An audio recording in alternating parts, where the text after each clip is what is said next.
बिस्मिल्लाहिर्रहमानिर्रहीम। अस्सलाम वालेकुम नादरीन, आप यूट्यूब चैनल देख रहे हैं। मैं इमरान खान हूँ। नादरीन, सबसे पहले तो मैं आपको बताऊँ कि पाकिस्तान तहरीक-ए-इंसाफ का एक और सरप्राइज़ तैयार है।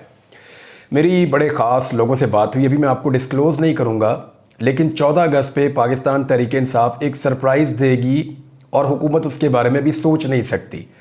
हुकूमत रोकने की कोशिश करेगी या कोई ऐसा चक्कर चलाएगी तो फिर फंस जाएगी, नहीं रोकेगी तो फिर फंस जाएगी, लेकिन डंका तो बच जाएगा पूरे पाकिस्तान में। तहरीक इंसाफ ने एक अगला सरप्राइज़ तैयार किया है, एक बड़ा काम है जो होने जा रहा है और उसका इम्पैक्ट बहुत बड़ा होगा। यानी जो मोमेंटम एक बना है स्वाबी वाले जलसे से, बहुत बड़ा जलसा था, नो डाउट। मैंने ये कहा कि वेन्यू का थोड़ा सा इशू था, तो वेन्यू के बारे में आज मेरे साथ काफ़ी सारे लोगों ने रब्ता किया। इवन खैबर पख्तूनख्वा की गवर्नमेंट के लोगों ने रब्ता किया। उन्होंने कहा जी बात यह है कि हमारे पास इससे बेहतर जगह ही नहीं थी स्वाबी में, और इससे बड़ी जगह नहीं थी, ना इतनी ज़्यादा कहीं और पार्किंग थी, और हमें बिल्कुल आइडिया नहीं था कि इस तरह पूरा पाकिस्तान उमड़ के आ जाएगा। तो जो मैंने बात की कि 70% लोग नहीं पहुंचे, उनके पास भी डाटा इससे मिलता जुलता ही था। उन्होंने कहा जी आप बिल्कुल ठीक कह रहे हैं, हमारे अंदाजे में 70% से ज़्यादा लोग हैं जो जलसागाह के अंदर जा ही नहीं सके। इतनी बड़ी तादाद में लोग पहुँच गए थे, और वो जो लोग असर के आसपास आए हुए थे, आसपास जमा थे, वही लोग सिर्फ जलसागाह के अंदर घुसे। बाकी तमाम लोग जो हैं वो बाहर सड़कों पे ही मौजूद रहे। वो ड्रोन फुटेज आप देख रहे हैं, वो तो मोटरवे तक जाती है। यानी मोटरवे पे 10 किलोमीटर तक तो मोटरवे बंद थी, और इवन दोनों साइडों पे गाड़ियां खड़ी हो गई थी। फिर जो अंदर 8 किलोमीटर का रास्ता है, उस 8 किलोमीटर पे सिर्फ गाड़ियां ही गाड़ियां थी। वो डबल सड़क है, बाज़ जगहों पे सिंगल भी है, लेकिन काफ़ी चौड़ी है। वहाँ पे 3-4 गाड़ियाँ एक लाइन में, 5 गाड़ियाँ भी खड़ी हो सकती हैं। तो वो थ्रू आउट जो है वो इतने किलोमीटर तक गाड़ियां ही गाड़ियां थी, और हर गाड़ी के अंदर बंदे बैठे हुए थे, वेट कर रहे थे। लोग पैदल उतर उतर के जा रहे थे, फिर भी नहीं पहुंच पा रहे थे, और कोई समझ नहीं आ रही थी। एक मैस हो गया था सिचुएशन में। तो जो बेस्ट वो कह रहे हैं जी हमें जगह मिली थी, हमने वही की थी, लेकिन मैनेज उसके अंदर भी जलसा नहीं हो सका। किसी को आइडिया नहीं था इतनी बड़ी तादाद में लोग आएंगे। और दूसरा, मैंने आपको ये बताया था कि लोगों का मूड बड़ा अग्रेसिव था इस जलसे में। लोग नॉर्मल मूड के साथ नहीं आए थे। लोग जो हैं वो अब फैसला करना चाहते हैं कि हमें इस हाल में कब तक जीना पड़ेगा। लोग परेशान हैं, और अपनी परेशानियों के लिए वो जिम्मेदार समझते हैं पीडीएम की सरकार को और उनकी सहूलतकारी को। अब एक तो ये है कि ये जो मोमेंटम कल बना है स्वाबी से, परसों जो मोमेंटम बना, उस मोमेंटम को पाकिस्तान तहरीक इंसाफ अब कैरी करना चाहती है, और वो अब कोई छुट्टी नहीं करना चाह रहे। हर इवेंट के ऊपर वो कुछ ना कुछ करना चाह रहे हैं। तो उनका जो अभी रुझान है वो ये चाह रहे हैं कि 14 अगस्त को एक बड़ा शो करेंगे। उसके लिए उन्होंने 2 तजावीज़ रखी हैं, और दोनों जो है वो सरप्राइज़ है। उन दोनों में से जैसी एक फाइनल हो जाएगी मैं आपको बता दूंगा, और जब ये फाइनल हो जाएगी तो आप देखेंगे कि पुलिस वाले बेचारे परेशान हो जाएंगे कि करें तो करें क्या। यानी लॉ इन्फोर्समेंट उसको कंट्रोल करना उनके लिए बेइज्जती वाली बात होगी। आप देखेंगे, आपको नजर आएगा आने वाले दिनों में। और पाकिस्तान तहरीक इंसाफ का एक बड़ा पॉलिटिकल मूव होगा जो पूरी दुनिया के अंदर जाके हिट करेगा। तो नंबर 1 तो ये है, और दूसरी बात एक और भी है कि अब इदारों के अंदर भी ये सोच पैदा होना शुरू हो गई है, और मैं जिम्मेदारी के साथ आपको ये कह रहा हूं। उनके अंदर ये सोच पैदा होना शुरू हो गई है कि कब तक, आखिर कब तक ऐसी नकम्मी और नखट्टू हुकूमत को हम सपोर्ट करेंगे। वैसे उन्हें किसी भी हुकूमत को सपोर्ट करने की जरूरत नहीं है, ये मामला अवाम पे छोड़ दें। अवाम की सपोर्ट से हुकूमत आ जाए, अवाम की सपोर्ट खत्म हो जाए, हुकूमत चली जाए, या जो हुकूमत अपनी मुद्दत पूरी करे फिर इलेक्शन हो जाए, और पता चले जी इलेक्शन हो गया, अब जो लोग नए आए हैं वो हुकूमत संभाल लें, और जो हुकूमत ना कर पाए, अवाम उनसे नाराज हो जाए, तो दोबारा इलेक्शन करवा लें। यहाँ सुप्रीम कोर्ट्स मौजूद हैं, अदालतें मौजूद हैं, और इदारे मौजूद हैं, इलेक्शन कमीशन मौजूद है, उसकी तश्कीलें वो करें, उसके अंदर सही बंदों को लाकर लगाएं जिनके ऊपर किसी को एतराज़ ना हो। ओवरसीज़ पाकिस्तानियों को वोट का हक दें, जिनको मिलना चाहिए वोट का हक। वो आपके कमाऊ पूत हैं, उनके पैसे और डॉलर आपको अच्छे लगते हैं, उनके रियाल आपको अच्छे लगते हैं, उनके पाउंड्स आपको अच्छे लगते हैं, वो जो पैसा आपको जापान से भेजें वो अच्छा लगता है, लेकिन आपको उनका वोट अच्छा नहीं लगता। भाई उनको वोट का हक भी आपको देना चाहिए, ताकि वो अपना वोट डालें, मेल के जरिए से डाल लें, कोई और तरीक़ेकार आप बना लें, लेकिन वो अपना वोट डालें, अपना वोट का हक इस्तेमाल करें। 1 करोड़ से ज़्यादा हो गए हैं वो, यानी 1 करोड़ से ज़्यादा की उनकी तादाद है, तो उन्हें वोट डालने का हक मिलना चाहिए। ओवरसीज़ पाकिस्तानी फैसला कौन रोल प्ले कर सकते हैं, और उनमें वोट डालने की उनके अंदर जो है वो ज़्यादा है ख्वाहिश, और वो ज़्यादा अच्छे मार्जिन के साथ वोट डालने के लिए आएंगे। यानी उनका टर्नआउट बहुत ज़्यादा होगा, 80% तक तो वो वोट डाल सकते हैं। और ये तजर्बा जब माजी में किया गया था तो उन्होंने बहुत ज़्यादा वोट डाले भी थे। अब इदारों के अंदर ये सोच है कि जो तजर्बा किया गया था, एक तो दिमाग में ये था बहुत सारे लोगों के कि बांग्लादेश मॉडल आ जाएगा, उस पर कॉलम लिखवाए गए यानी सुहेल वड़ाइच साहब का कॉलम जो है वो 7 तारीख को छपा था, इलेक्शन से एक दिन पहले, ताकि बांग्लादेश मॉडल जो है वो पूरी तरह आ ही जाए। अगर किसी के दिमाग में कोई शक है तो वो भी दूर हो जाए। बांग्लादेश मॉडल का मतलब ये था कि एक हुकूमत ज़बरदस्ती लाकर बैठाई जाए, उस हुकूमत के जरिए से डंडा चलाया जाए और मुल्क की मईशत को ज़बरदस्ती ठीक किया जाए।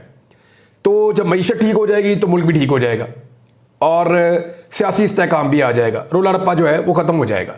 लेकिन बांग्लादेश में मईशत तो ठीक हुई, लेकिन जब शख्सी आज़ादियाँ छीनी गई, लोगों के साथ जुल्म और बर्बरियत की गई, तो देखिए उसका नतीजा क्या निकला। तो अब मामला ये है कि मेरे ख्याल में पाकिस्तान के इदारे इस बोझ को ज़्यादा देर नहीं उठा पाएंगे। इस हुकूमत का बोझ बढ़ता चला जा रहा है और इदारों की कमर दूरी हो रही है। वो कब तक इसका बोझ उठाएंगे और कब तक इस नालायकी को अपने सर पे उठा के फिरेंगे। यानी फ़ौज का काम जो है वो दिफा का है। अब मैं फ़ौज के इदारे की बात कर रहा हूँ, बाकी इदारे भी इन्वॉल्व हैं, लेकिन उनका काम दिफा का है। वो कब तक इनका दिफा करेंगे? मुल्क का दिफा कर ले या इन सियासी जमातों का दिफा कर ले जो पाकिस्तान की इस हालत के लिए जिम्मेदार है। और जब से ये हुकूमत में आए कोई अच्छी खबर हमने नहीं सुनी। जो इदारा इन्होंने नया बनाया वो उससे पहले से ज़्यादा हमें तबाह किया। आप SIFC की मिसाल ले लें या दीगर आप मिसालें ले लें, तो इनसे कोई खैर की खबर नहीं है और डिलीवर भी नहीं ये कर पा रहे, तो इनसे मायूसी हुई है इदारों को। और मुझे लगता है कि वो अपने आप को आहिस्ता आहिस्ता डिस्टेंस कर लेंगे और अक्लमंदी भी इसी में है। इस वक्त बड़े अहम मशवरे हुए हैं, मैं आपको बता देता हूँ, और उन मशवरों के बाद जो अमल दरामद हो रहा वो भी मैं आपको बता देता हूँ। हुआ यह है कि बांग्लादेश की सूरत जिस तरह ख़राब हुई है, तो फौरी तौर पर यह फैसला किया गया है कि पाकिस्तान की जो मौजूदा PDM की सरकार है उसकी और हसीना वाजिद साहिबा की जो सरकार थी, इन दोनों के अंदर बहुत सारी चीज़ें जो है मुश्तरक है। मैंने जब लिखना शुरू किया तो 20 के करीब पॉइंट्स हैं जो इन दोनों हुकूमतों के मुश्तरक है, एक जैसे हैं। यानी इनका मुल्क से भाग जाने का भी एक जैसा रिकॉर्ड है, इनका फस्तायत का एक जैसा रिकॉर्ड है, दुश्मनों को जेलों में डालने का एक जैसा रिकॉर्ड है, जबरी गुमशुदगियों का एक जैसा रिकॉर्ड है, इलेक्शन में धांधली का एक जैसा रिकॉर्ड है। तो जितनी चीज़ें भी हो रही हैं वो एक जैसा ही रिकॉर्ड है। शख्सी आज़ादियों को इन्होंने रोक दिया, लोगों को गायब किया, सहाफ़ियों को दबा लिया, लोगों की नौकरियां खा गए, लोगों के कारोबार तंग कर दिए, लोगों के घरों में छापे मारे, चादर और चार दीवारी का तकद्दुस।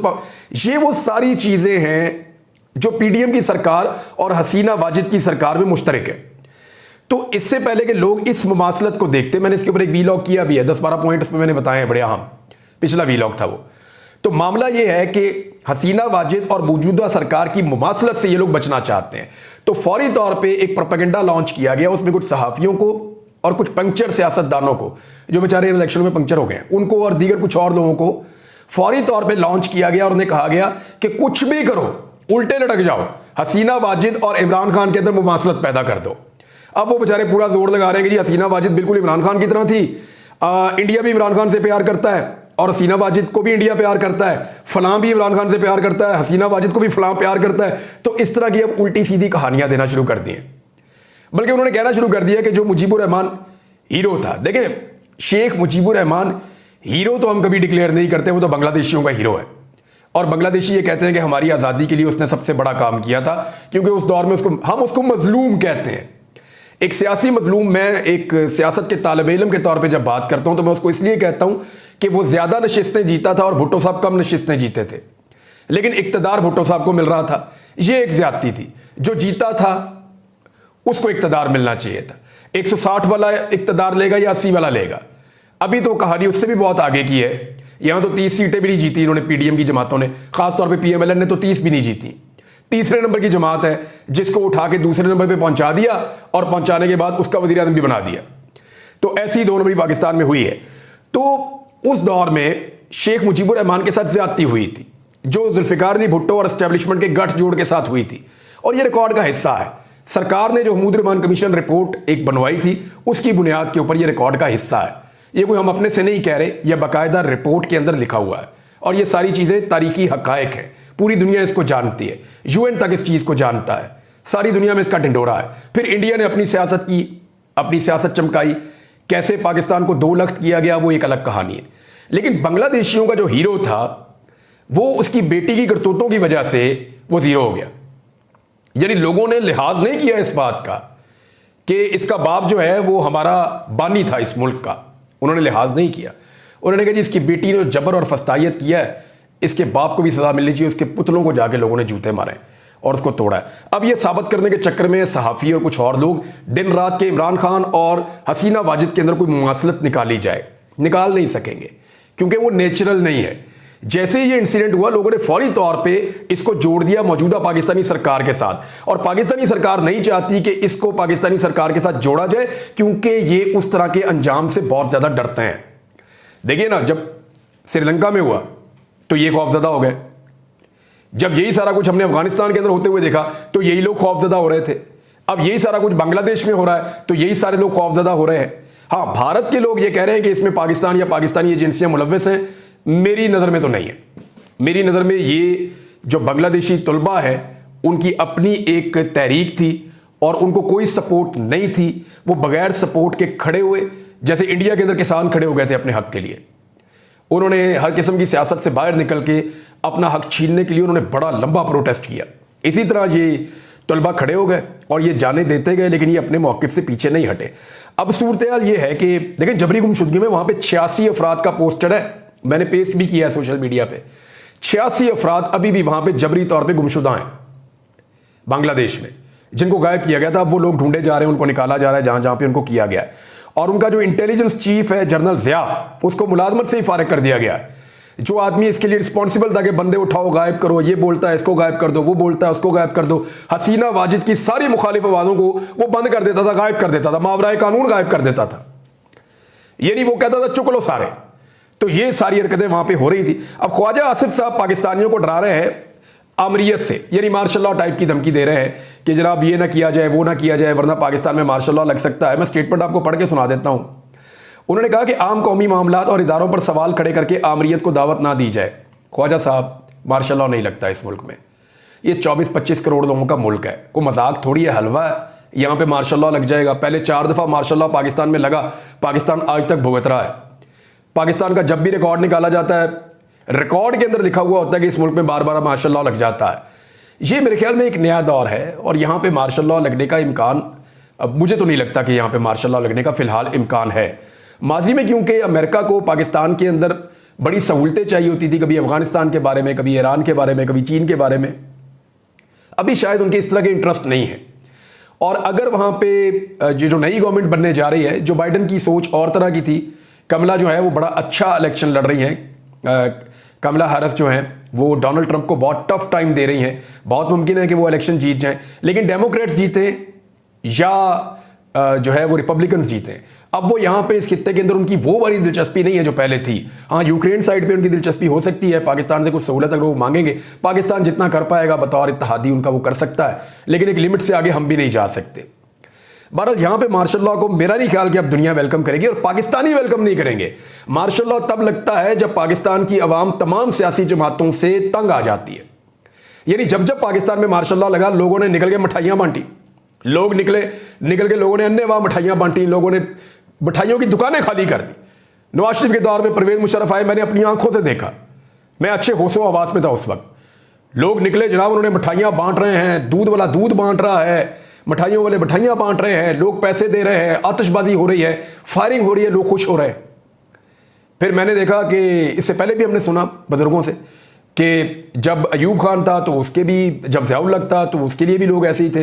हालांकि ज़िया-उल हक को बड़ा टफ टाइम मिला था, पाकिस्तान पीपल्स पार्टी ने उनका मुकाबला किया था, लेकिन मजहबी सियासी जमातें उनके साथ मिल गई। फिर उन्होंने अपना एक नए सियासतदान मुतारिफ करवाए, नवाज शरीफ टाइप के सरमायादार, तो उन्होंने अपना गेम कर दिया था। लेकिन अब क्या मार्शल लॉ लगेगा और पाकिस्तानी खुश होंगे? नहीं होंगे। ये 24-25 करोड़ लोगों का मुल्क है, ख्वाजा साहब मजाक नहीं है, ये कोई छोटी मोटी बात नहीं है कि मार्शल लॉ लग जाएगा। ये मार्शल लॉ या आमरीत या ऐसी कोई चीज़ नहीं हो सकती। रऊफ हसन साहब जी आज़ाद हो गए हैं, देखिए 70 साल से ज़ायद उनकी उम्र है, कैंसर से वो लड़ रहे हैं और बड़ा अच्छा बोलने वाले, बड़े पढ़े लिखे इंसान है, लेकिन उनके साथ जो जबर किया गया, जो फस्तायत की गई, उन पर दहशतगर्दी के मुकदमात बनाए गए, लेकिन वो जो हैं वो रिहा होकर आ गए हैं, ज़मानत उन्हें मिल गई है। लेकिन आप मज़े की बात देखें, जिन 4 ख्वाजा सराओं ने उनके ऊपर अटैक किया था, रियासत उन 4 ख्वाजा सराओं को नहीं ढूंढ सकी, अभी तक नहीं ढूंढ सकी। वो 4 खुसरे नहीं पकड़े गए रियासत से, लेकिन जिस आदमी के ऊपर अटैक हुआ था उसको दहशतगर्दी में पकड़ लिया। कैसी बदकिस्मती है पाकिस्तान की। और ये चीज़ें पाकिस्तानी कौम और पाकिस्तानी बच्चे देख रहे हैं, सुन रहे हैं, पढ़ रहे हैं और उनके दिमाग के अंदर ये चीज़ें बैठ रही हैं। क्यों लोगों के, बच्चों के ज़हनों के अंदर नफरत भरी जा रही है। ये छोटे छोटे बच्चे स्कूलों के अंदर जाते हैं, उनसे जाकर पूछें, वो बताएंगे आपको क्या हो रहा है। ये शऊर का टाइम चल रहा है, सोशल मीडिया का दौर है। हर आदमी को हर इंफॉर्मेशन आती है। या तो आप सब कुछ बंद कर दें और कई सालों के लिए बंद कर दें, हमें ले जाए पत्थर के दौर में, तो फिर हम अफगानिस्तान जैसे मुल्क के अंदर लोग इतने बाशऊर हैं जहां पे जंग लगी रही 20 साल तक, तो पाकिस्तान के अंदर तो शऊर का आलम उससे बहुत ज्यादा है और लोग हर तरह की इंफॉर्मेशन जानते हैं। अब एक और जो कार्रवाई डाली गई है, इलेक्शन एक्ट में तरमीम कर दी गई है नादरी, कौमी असम्बली से भी हो गई और सेनेट से भी हो गई। अब ये जो तरमीम की गई है, ये इसमें दो सवाल बड़े इंपॉर्टेंट पैदा होते हैं। क्या इलेक्शन एक्ट में जो तब्दीली की गई है, इससे जो 12 जुलाई का सुप्रीम कोर्ट ऑफ पाकिस्तान का मखसूस नशिस्तों वाला फैसला है, उस पर अमल दरामद रुक सकता है? तो इसका सिंपल जवाब है कि नहीं रुक सकता। सुप्रीम कोर्ट के फैसले को रोकने के लिए तो तरमीम हो ही नहीं सकती कानून में। दूसरा यह है, क्या इस नई कानून साजी का इतलाक माजी से हो सकता है? उसूलन नहीं हो सकता। यह मामला चैलेंज हो जाएगा, अदालत के अंदर जाएगा, अदालत में नून लीग हारेगी और हारने के बाद एक बार फिर शोर मचाएंगे, देखो जी अदालतों ने ये कर दिया तो वो कर दिया, रोला डालेंगे, खप डालेंगे, लंबा इसको ले जाएंगे, लेकिन इसके अंदर इनको मिलेगा कुछ नहीं। 12 जुलाई के फैसले पर अमल दरामद रुकने का एक तासुर दिया जा रहा है। 6 अगस्त तक की डेडलाइन थी, कल तक की, इलेक्शन कमीशन ऑफ पाकिस्तान के पास। किस चीज की? कि 26 तारीख तक पाकिस्तान तहरीक इंसाफ ने जमा करवा दिए थे अपने तमाम MNAs की बयान हल्फी, और पार्टी ने बता भी दिया था, डिक्लेयर कर दिया था कि ये 80 से ज्यादा हमारे MNAs हैं। तो सुप्रीम कोर्ट का फैसला यह था कि अगले 7 दिन के अंदर अंदर छुट्टियां निकालकर वो 7 दिन जो है वो 6 अगस्त को पूरे हो जाते हैं। अगले 7 दिन के अंदर अंदर सुप्रीम कोर्ट ऑफ पाकिस्तान ने कहा था कि इलेक्शन कमीशन ने हर हाल में इनकी फहरिस्तें आवेजा करनी है और मखसूस नशिस्तों की जो ये लिस्ट दे रहे हैं वो भी आपने लिस्ट लगानी है वेबसाइट पे भी, और सुप्रीम कोर्ट ऑफ पाकिस्तान में ले जाकर रिकॉर्ड जमा भी करवाना है। तो इलेक्शन कमीशन ऑफ पाकिस्तान ने ये काम अब तक की इतला के मुताबिक नहीं किया।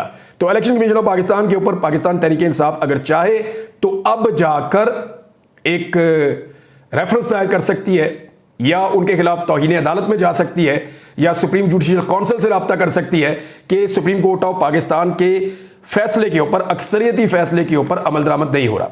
एक और नाज़रीन मैं आपको पढ़ के सुनाता हूं चीज। देखिए, ये जो जिस नोट के ऊपर बड़ा रोला डाला ना सारों ने, इख्तलाफी नोट के ऊपर, उसके बारे में हामिद खान साहब ने एक बड़ी काम की बात की, और ये बड़ी पते की बात है, इसको आपने जहन में रख लेना है। इसके ऊपर मैं बाद में डिटेल में बात करूंगा। उन्होंने कहा कि इख्तलाफी नोट लिखने वाले 2 जजेस के खिलाफ मिसकंडक्ट का केस बनता है। अभी तक तफसीली फैसला तो आया ही नहीं, तो आपने किस चीज से इख्तलाफ कर दिया? इख्तलाफी नोट तो फैसले के बाद आता है, जब तफसीली फैसला आएगा तो आपको अपना इख्तलाफी नोट लिखना चाहिए, आपने पहले ही लिख दिया। ये 11 जजेस के फैसले के खिलाफ हवा में बातें कर रहे हैं। ये इंतहा की गैर आईनी, गैर कानूनी और गैर अदालती हरकत की गई है। तो ये मामला इतना सिंपल नहीं होगा, इतना सिंपल नहीं होगा जनाब। पहले इख्तलाफी नोट नहीं आ सकता जब तक के तफसीली फैसला ना आ जाए। अब जरा तफसीली फैसला आने दें, आपको बहुत सारी चीजें पता चलेगी। अब तक के लिए इतने, अपना ख्याल रखिएगा, अपने इस चैनल का भी। अल्लाह हाफिज़।